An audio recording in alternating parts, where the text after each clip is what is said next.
Hey y'all, it's your captain for all things creative coming at you with Married at First Sight Denver, season 17, episode 19.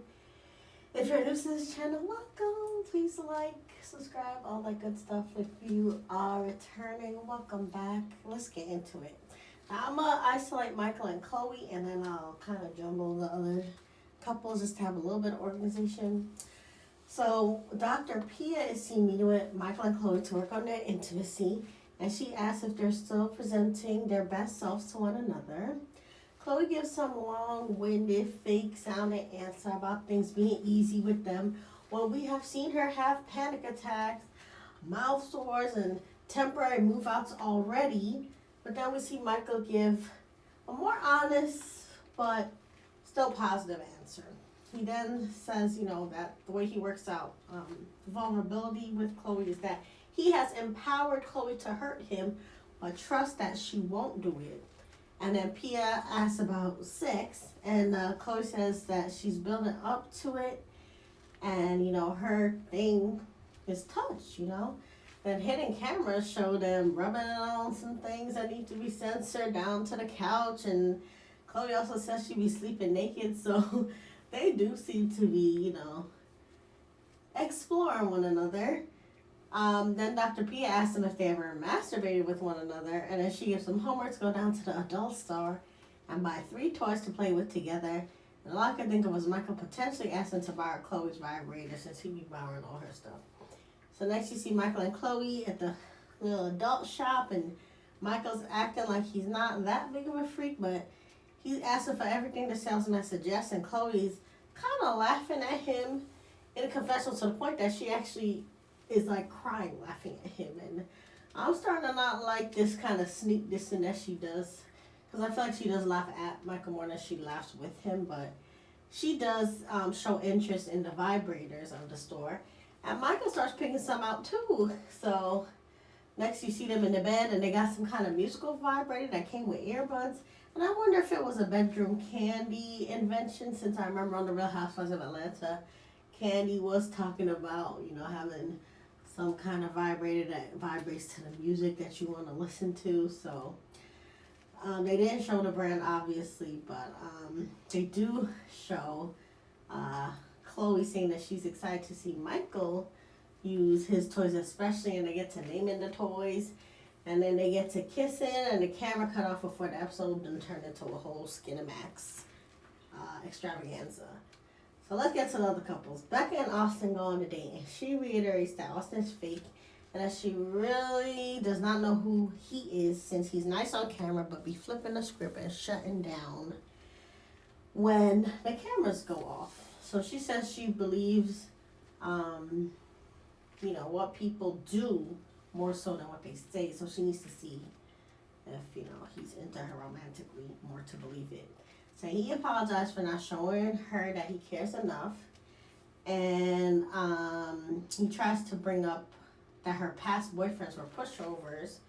And she's acting like she doesn't want him to think for himself, which makes Becca upset. So she knows that's not fair. He's on some BS. So she gets up from, I guess, this clay making thing that they're doing, because she says she's cold, and she goes to take his jacket. He's like, "You about to get my jacket dirty with the clay and whatnot?" And so she switches and then puts on her own jacket, and she's like, "You see, look, you didn't hurt me again just now, because if you really cared, you would be more concerned about being cold than me getting your jacket dirty, And again, I feel like Becca has just experienced so many rejections, and now she's just taking everything as rejection, because I could get, not wanting to mess up your jacket, but at the same time, after so many rejections, she's just seen this as another instance for, Austin to disrespect her.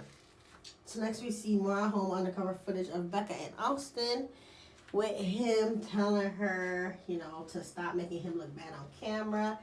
And Becca's like, "Do you care more about, how you look like on camera more so than my feelings and the things that you're doing and I'm experiencing that make me feel bad?" And he basically is showing that he cares more about his appearance than her.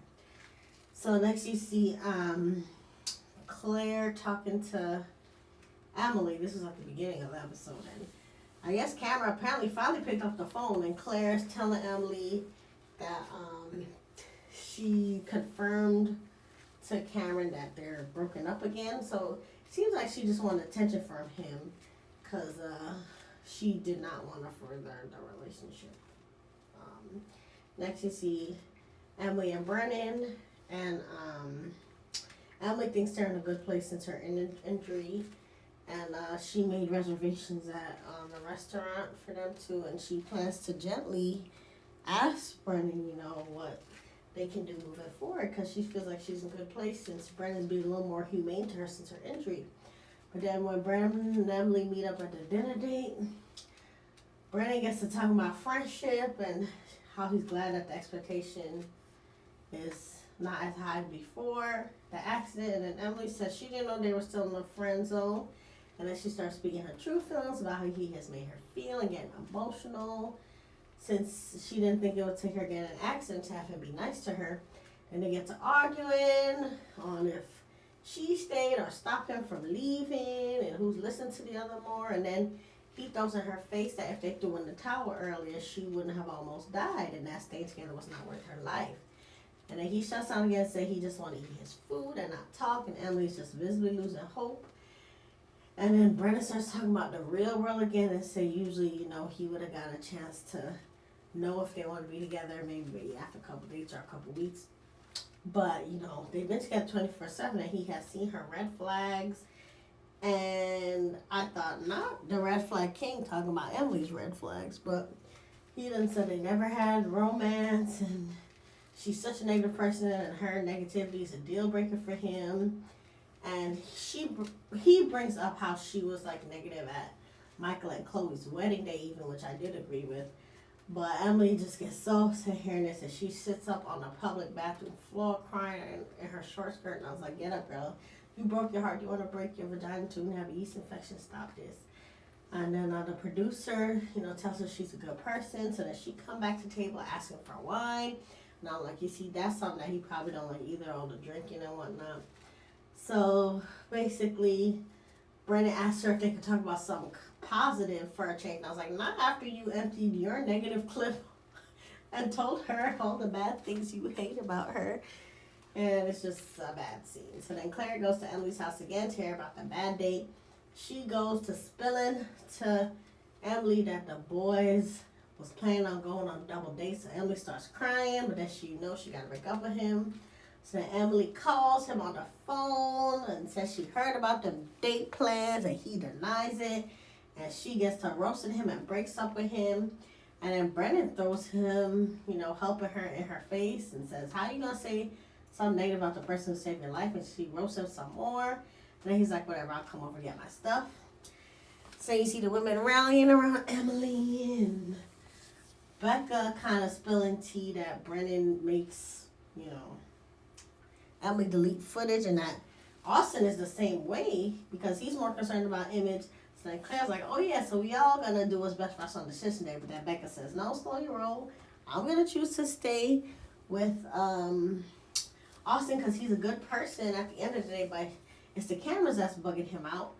And then you see Becca and Austin having one-on-one with their friends, and Austin's telling his friends about, Becca maligning him, and Austin's friends said, don't light yourself on fire to keep Becca warm. And then Becca tells her friend that Austin's more concerned about his image, and Becca's friends tell her it's a red flag and that's not her person. And then you see Brennan come by to grab his stuff and ask Emily if she wants a hug, and she said no. And then you see Austin actually moving out of Becca's place, and Becca basically saying, yeah, I don't think this is my person. So that's the end of the episode. The men are basically trash, and decision day is going to be a bust. Say how you feel about the episode, and just remember, you are the master of your fate and the captain of your soul. We'll talk more next time at Decision Day. Bye.